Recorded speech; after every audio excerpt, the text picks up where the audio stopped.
What's going on, y'all? Machiavelli Mills TV. You know, last night I did a live stream and I was discussing my favorite sagas in the Dragon Ball Z storyline, right? And we had an interesting conversation about my favorite character in Dragon Ball Z, Vegeta. Right now, as a black man, it's hard not to identify with Vegeta for real. I'm not talking about the getting innocent people up out of here, unaliving innocent people. I ain't talking about that. The pride he showed in his race, his ethnicity of people, it was so real. Like, for real, like my boy was out here really on some, like he was prideful in being a Saiyan. He was proud of that. So proud, he refused to call Goku by his earthly name. Fam, we're not calling you Goku. Your name is Kakarot. And I felt that, I'm like, this is something from Roots. Your name is not Toby. It's Kunta Kinte. And I'm like, yeah, Vegeta. No, Kakarot is your name. I ain't doing all of that, dog. We ain't playing all that playing around. You know what I'm saying? Then I think about when he went to Namek, right? When he went to in the Namek saga, right? When they battling Frieza. Vegeta get there. When he get there, he getting everybody up out of there that ever wronged him in the Saiyans. I'm talking about unaliving them, picking them off. He was on a war path. I'm talking about he got Jace up out of there from the Ginyu Force.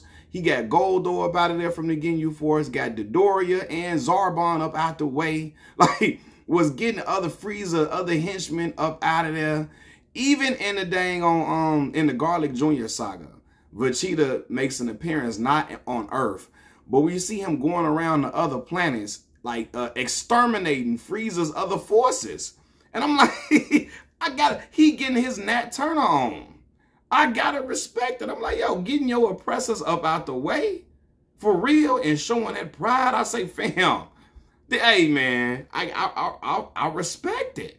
I'm telling you, if Frieza would have had a baby mama, you hear me? He would have got them up out the way. We ain't taking no chances with your BM delivering another U. We getting her up out the way, getting her up out the way too. If Frieza would have had kids, he would have got them. Lord, it's not. Yo, he like, yo, anybody related to dude gotta go. And I felt it.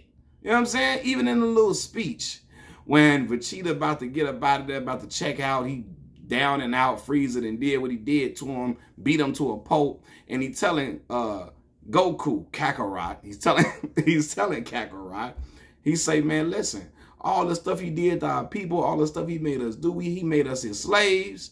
You better go and ride out on dude, man. I'm talking about you better turn into Django Unchained right here on Planet Namek. I don't care. Everybody got to go. He got to be the first one to go. You know what I'm saying? Even though he couldn't stand Kakarot. When Goku went Super Saiyan, the look of admiration in his eyes, like he was like, man, I'm like, Vegeta about to put a fist in the air. Like, man, look at my people. You hear me? We some of the last ones left, the last of the Mohicans. And my man's reached the ultimate Saiyan form. I can't stand him, but I gotta sit here with pride and smile. You know what I mean? Like, for real. Even, I remember, I think it was the Cell Saga. Right? That's what I'm saying, how prideful he was, for real. Like, in the Cell Saga, there's a point where everybody is looking at Goku like Goku is the one that's going to eliminate Cell. He's the one that's going to save us from all the despair and all of that. And the whole time, everybody talking about Goku, a.k.a. Kakarot, Vegeta is staring at Gohan. They like, he's going to be the one to get up. They looking at everybody else looking at Goku. He's going to really do it. He's going to be the one to end Cell. And Vegeta is looking straight at Gohan the whole time like, nah, little shorty right here finna be... Little shorty right here, he finna be the one. You know what I'm saying? And even though he knew Gohan was half Saiyan, he's still like, yo, you Saiyan blood up in you, man. You a part of something special. I don't like your father, so I don't really like you like that. I don't really care for you particularly, but you a part of the Saiyan race. You know what I mean? And I'm like black folks, you half black, we still riding with you, got that black up in you. You know what I mean? You show them Saiyan traits. You hear me? You identify with your people. Look, you one of us, man. We look, it's not a lot of us left out here. It's not a lot of us left out here. I mean, he always had admiration for Gohan. You hear me? Like, I mean, it was one point when he's watching Gohan deliver blows to Frieza. This is before Goku them get there. Goku ain't, not Goku them. Goku, was Goku there yet? He was there, but he was healing up at that time. He was healing up and recovering. And Gohan going at Frieza, landing blows. And Vegeta like, man, young boy got that dog in him. Got that dog. He got that dog in him, man. And he was admiring it. Even when he put them on, when he gave them the Saiyan uniforms to wear on them, he looking at Gohan like, yeah, that's how you supposed to look. That's how you supposed to rock that joint. Vegeta got a little Dr. Umar up in him. Well, I don't know, because Vegeta was out here mating with an earthly woman, not from planet Vegeta. But he ain't had no choice. Ain't no other Saiyans around, right? But still, look how prideful and real he was. Like, and one of my subscribers pointed this out on the live stream yesterday. Vegeta's so prideful and honorable to his father, he ain't calling himself the king of all Saiyans, even though his father has been exterminated. His father been gone, been got up out of here, been disintegrated, all of that type. He been gone, right? He still called himself the prince of all Saiyans out of respect for his pops. You know what I mean? I'm like, no, man. Then in the Majin Buu saga, he see Gohan being a slacker, not really like taking it easy on opponents, all of that, and you know, basically not really fighting and training to his full potential. He tell him, man, what's going on, bro? You was supposed to be the one. You supposed to be the one out here getting all this out the way.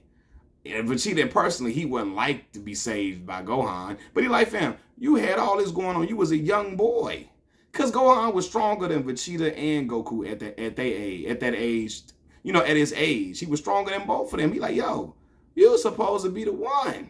What you out here doing, fam? What is you doing, bro? Come on, man. Come on, Saiyan. Get it together. And it was like, you know, and again, I'm not with Vegeta taking innocent people's lives. I'm not, right? But I'm talking about him avenging his people, riding out for his folks. What?